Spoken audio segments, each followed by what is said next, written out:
parce qu'il a un micro, l'individu en question dont on parle, moi, c'est pas lui. Moi, je m'en prends pas à lui parce que ça se traite, il peut se faire soigner. Moi, je m'en prends à la direction.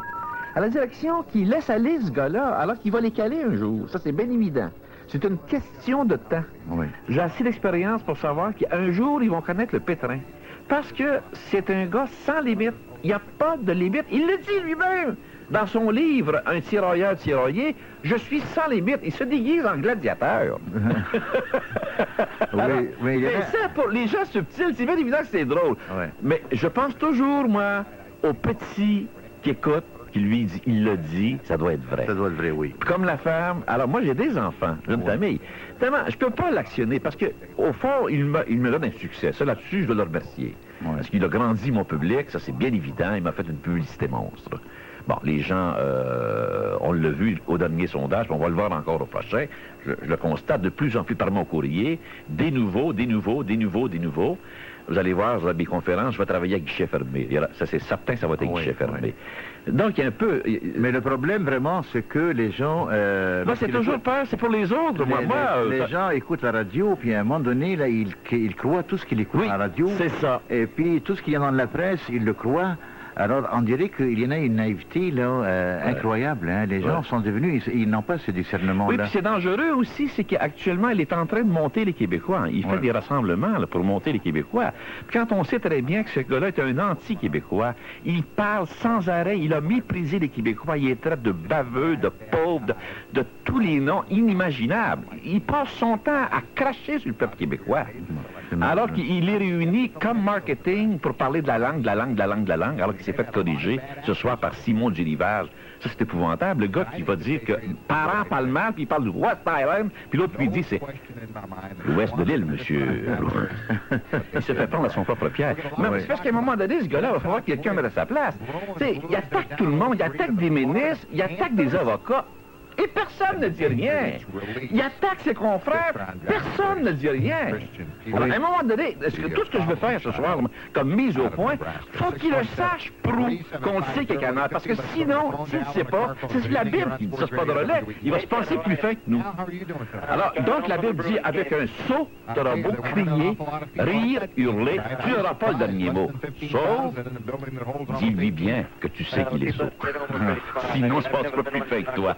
Alors, ça marche dans l'Ancien Testament depuis 2000 ans. Oui, vous êtes un très bon catholique, monsieur Drolet. Oui, mais c'est ça, là, moi je lui pardonne, mais je veux quand même faire des mises au point. Moi je pense que parce que t'es catholique, c'est pas mieux de te laisser faire non plus, là.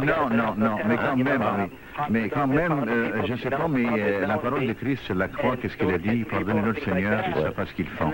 Alors, on avait déjà parlé dans cette émission-là, les gens, ils commettent la faute par ignorance. C'est pas par méchanceté. Alors, à un moment donné, ils ne savent pas vraiment ce qu'ils font, et le Christ l'a dit clairement.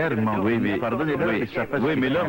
monsieur Farah, là, c'est pas un auditeur malade qu'on a affaire. C'est un animateur. Ce gars-là, a 3 heures de micro par jour. Tu sais, ce gars-là prouve, moi, en tant qu'auditeur, il passera même pas à mon émission. Puis ce gars-là a un micro 3 heures par jour sur les ondes, à attaquer puis dénigrer la ville de Montréal. Puis il fait ça depuis 12 ans. Puis personne ne le met à sa place. Oui, mais vous avez un public quand même immense, M. Drolet. Non, c'est pas là-dessus, M. Farah. Faut bien me comprendre. Oui, je comprends très bien, oui. C'est pas de la vengeance, il n'y a rien là-dedans. C'est juste le mettre à sa place, ce gars-là. C'est juste le mettre à sa place. Parce que personne ne le fait. Alors, tout le monde le laisse faire. Mais la liberté, chez nous, comme vous le savez, là, tout le monde peut dire n'importe quoi. Et je pense que la plus grande liberté... Écoutez, il attaque le Parti québécois, il attaque le Parti libéral, il attaque Bouchard, il attaque Chrétien, il attaque le maire de Montréal, il attaque tout le monde. Coudonc, est-ce que tout le monde est fou? Nommez-moi quelqu'un qui n'attaque pas. Qu'est-ce que vous voulez? Alors, ce gars-là, faut le mettre à sa place. Faut le mettre à sa place. Oui. Et puis ça, là, c'est pas Gilles Proulx que je m'en prends, c'est la direction de CKC qui lui laisse un micro dans les mains, ce gars-là. Ouais.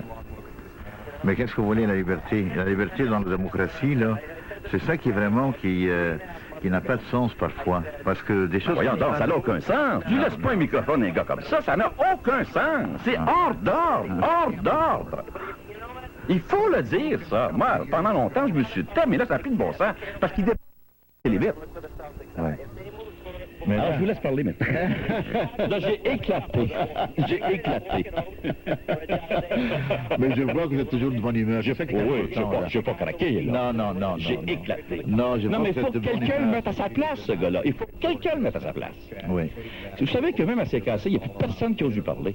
Parce que là, j'ai entendu que vous étiez des grands amis, hein. C'est ça. Oui, mais C'est ça que j'ai mieux un ennemi intelligent qu'un ami stupide.